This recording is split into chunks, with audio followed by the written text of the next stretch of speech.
샬롬. 오늘 말씀을 통해 하나님의 크신 은혜가 우리 성도님의 삶 가운데 가득하길 간절히 소망합니다.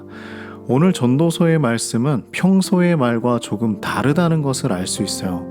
평소에는 모든 것이 허무하다는 말을 반복했습니다. 그러나 오늘 말씀을 보면 세상 모든 것이 허무한 것은 아니다. 그래도 비교해 보았을 때 더 나은 것이 있다라고 말씀합니다.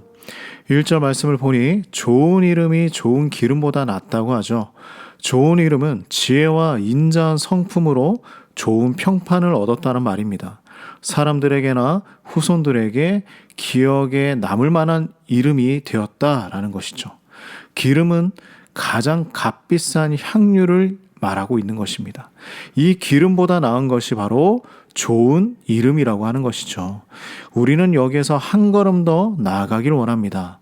우리의 이름이 세상보다 하나님에게 기억될 만한 이름이어야 하겠죠. 하나님께서는 나의 이름을 좋은 이름으로 기억하고 계실까? 우리 한번 점검해 보면 좋을 것 같습니다. 그 다음은 죽는 날이 태어난 날보다 더 낫다라고 전도자는 말씀하고 있어요. 내용이 조금 슬퍼요. 우리는 새 생명이 태어나는 것을 더 기뻐합니다.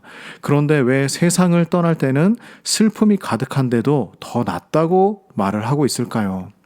잠언 14장 말씀에 의인은 죽음에도 소망이 있다고 합니다.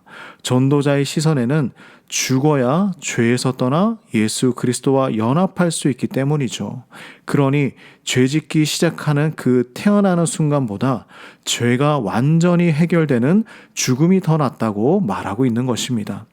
3절 말씀에 이와 더불어 슬픔이 웃음보다 낫다고 하죠. 이유는 슬픔과 근심을 통해서 우리의 마음을 살필 수 있기 때문입니다. 5절 말씀, 그리고 지혜자의 책망을 듣는 것이 우매한 자의 노래를 듣는 것보다 낫다라고 말하고 있어요. 우매한 자의 노래는 솔 밑에 가시나무가 타는 소리 같은 것이라고 하죠. 그 노래와 칭찬이 잠깐의 위로를 줄 수는 있지만 그것이 영원한 것은 아니다. 잠깐 타다가 사라져버리는 재와 같은 것이라 라고 이야기하고 있습니다. 7절 말씀을 봅시다. 탐욕과 뇌물은 지혜와 명철을 흐리게 합니다. 이 탐욕이라는 것은 지혜도 부패시킬 수 있을 만큼 위험한 것이죠. 모든 사회적 질서를 무너뜨릴 수 있는 힘을 가지고 있는 것입니다. 8절 말씀에 이렇게 얘기합니다. 일의 끝이 시작보다 더 낫다. 일을 중간에 포기하는 것보다 끝을 보는 것이 낫다는 것이죠. 계획하고 시작하는 것도 중요하지만 인내함으로 끝까지 마무리하는 것도 중요합니다. 이것은 우리의 신앙과도 연관이 있어요. 나중까지 견디는 자는 구원을 얻으리라 예수님 말씀하셨죠. 우리의 신앙도 중도 포기는 없어야 합니다. 인내하고 끝까지 달려가야 하는 것이죠. 9절 말씀을 볼까요? 급하게 화내지 말라라고 합니다. 화는 우매한 사람들이 하는 거라 이야기하죠. 분노는 마음의 평안을 빼앗습니다. 그리고 지혜도 빼앗습니다. 잠언 말씀에도 노하기를 더디하면 시비를 그치게 한다고 말씀하고 있죠. 이것이 바로 지혜입니다. 10절 말씀에 뭐라고 하고 있습니까? 옛날이 오늘보다 낫다고 하는 것도 지혜가 아니라 라고 말씀하죠. 과거를 미화해서 현실을 비판하고 살아가지 말라는 것입니다. 그리스도인은요, 미래를 바라보며 살아가는 사람들입니다. 물론 우리가 과거에 기억해야 할 것은 하나님께서 행하신 역사들이죠. 그러나 그것까지도 과거에도 현재에도 미래에도 계신 하나님을 붙들고 살아가라는 메시지인 것입니다. 그래서 우리는 하나님 주시는 지혜가 있어야 합니다. 지혜는 무엇이냐면 하나님을 아는 지식입니다. 지혜는 유산같이 아름답다고 말씀하죠. 유산은 사람의 노력이 아닌 하나님이 주시는 선물이기 때문입니다. 지혜도 마찬가지입니다. 하나님 주시는 선물입니다. 위에서 언급한 수많은 상황들이 뒤섞여 있는 곳이 바로 우리가 살아가고 있는 이 세상이죠. 하나님의 지혜가 없으면 우리는 전도자가 말하는 헛된 인생을 짚어가며 살 수밖에 없습니다. 13절 말씀에 정확하게 말씀해 주십니다. 하나님께서 행하시는 일을 보라. 하나님께서 굽게 하신 것을 누가 능히 곧게 하겠느냐. 우리는 하나님의 역사에 손댈 수 없습니다.